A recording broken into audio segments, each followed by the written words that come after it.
What's up, comic fans? And it's that new comic book day haul and review time. But I already showed you the haul because I did a live video last week, so go check it out. We'll pop it up there. But we're gonna get to the review part right after this. Spartans! What is your profession? Welcome back! Yes, it is time to review some books. I'm not gonna give it away, like no spoilers or very minimal spoilers, because I want you guys to go out there and read the books, but I want to let you know if I liked them, hated them, let you know I read them. And so we'll go through the books real quick. Like I said, I did do the haul already. I went live. If you've been missing it, I did some live shows the last 2 weeks. Just trying to get more out there, connect with you, the fam, the comic fans, so we can get together, have a good time, and just talk about the books. All right, so what do we got? I did manage to pick these up. I'm not going to review these, but I got Warlock and the Infinity Watch. This is number 2. This is the Gather of the Watch. This is the first time the whole watch was put together. Was it $1.25 on the price tag for that? Then we got the Origin of Gamora. Good as these. Excuse me. Then we got the Origin of Gamora. This is issue 9. Yeah, pretty dope cover. I think this was also $1.25. It's got a little tear in the top, so oh well. But anyway, for $1.25, dope book. All right, so let's get into the books from this week. First, let's just weed out the ones I didn't read yet, because I don't know why. Just lazy. Trying to get to, not lazy. Just trying to get through chapter 6 of White. I just haven't read the first 3. I read the first 2, and that's about it. Gunslinger Spawn number 3. I don't know why I didn't read that. Maybe at the end of this I will have read it and add an addendum to the video. Then we got Justice League Incarnate 2. I kind of read this, but I was half asleep when I read issue 1. Sorry. So I want to read issue 1 first and then go back to issue 2. But I will tell you, I'd like the story, the art on this. There's a lot of creators on this. The mood kind of changes between books, between time periods in the book. All right, so there's a lot of stuff going on there. And this issue, I believe, has the Batwoman who laughs. All right, she's an alternate dimension Batman who laughs, but she's the Batwoman who laughs. All right, so that's a cool thing about that book. All right, let's start with some Marvel. We got the Amazing Spider-Man number 82. Best part about this issue, the cover. All right, the interior is interesting. There's a monster feel to this. If this book came out in like October during Halloween, would have loved it. Not so much in love with it right now for what's happening in this book during the story. This has pretty much been like a monster of the of the week kind of movie feel, right? Every issue or every 2 issues there seems to be another villain that Spider-Man or Ben Reilly, Peter Parker, Ben Reilly and Spider-Man is going up against. Peter Parker just kind of came out of a coma, but he has a bigger part of this book. Okay, it was Saladin Ahmed who wrote that, and usually he's really good at what he does. I don't know if he decided to do his own thing, introduce some new villain or something. I don't know. It didn't hit on all cylinders. All right, it could be better. That's all I'm gonna say. If you like the Amazing Spider-Man, go ahead and give it a read. See what you think. Let me know in the comments down below. Probably not the best Spider-Man book since they switched, creators from was it Nick Spencer? Yeah. All right. Anyway, last from Marvel, we got Venom. Number 3, Ram V, Brian Hitch on the book.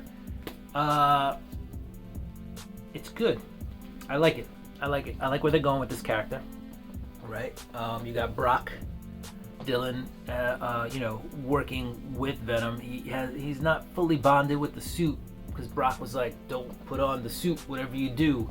So occasionally he does put on the suit. Sometimes he doesn't.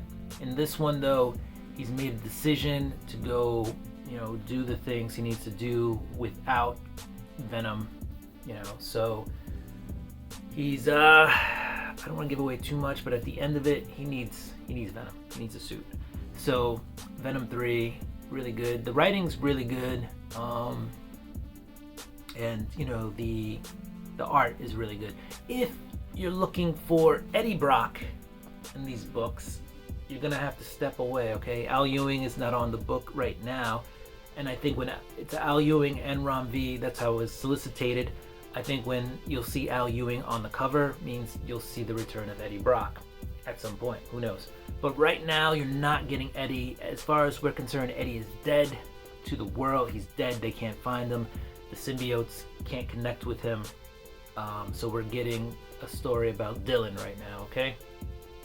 And it's all the story about who you can trust, you know, where can he go. He's on his own for the first time after being, you know, I don't want to say coddled, but, you know, Eddie was very protective of Dylan, and now he's out there in the world alone, trying to find his way, trying to find out what's happening, and trying to escape, you know, his organization that wants to capture him. Really good series. All right, we're gonna go to the indies. We're gonna go Boom, Eat the Rich, number 5. This was the last story in the series. It went from a lot of nothing to a lot of things happening in so much time that it felt like we were missing something. Like maybe they cut this short. I don't know. I do like the writing. I like the artwork. I just wish it was a little bit more even throughout. Okay, very uneven series in terms of the writing. Artwork was, I think, excellent. It felt like this ended with a possible second arc, so we'll see. They may bring it back. Who knows what happens with that? All right. It does live up to its title, Eat the Rich. If you read it, you'll find out why. I would recommend waiting for a trade. I feel like if that was a trade, it would read a lot more interestingly. It'd be a lot more cohesive. Also, like I said, it kind of feels like it's short. Like they just abbreviated the whole story because they were like, we have to fit it.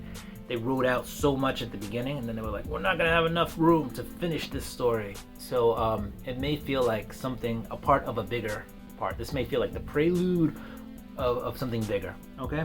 So anyway, I wouldn't recommend going out, unless they option it or something, I wouldn't recommend going out and grabbing all the issues, because I think it just works better as a trade, all right, in the end. Next up, we've got That Texas Blood Christmas Special.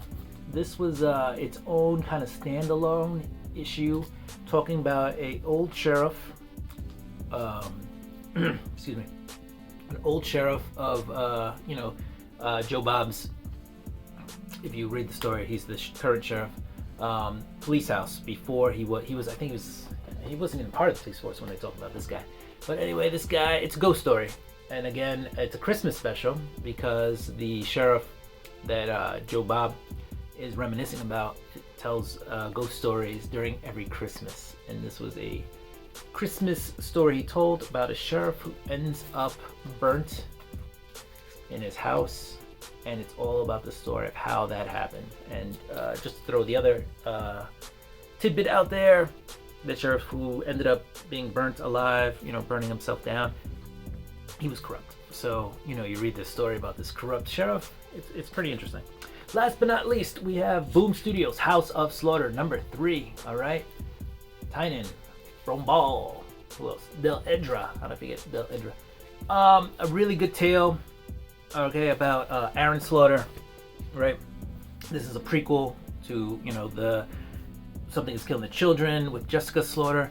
What I will say is the main key differences between House of Slaughter and Something is Killing the Children is House of Slaughter is morphing into kind of a love story, all right?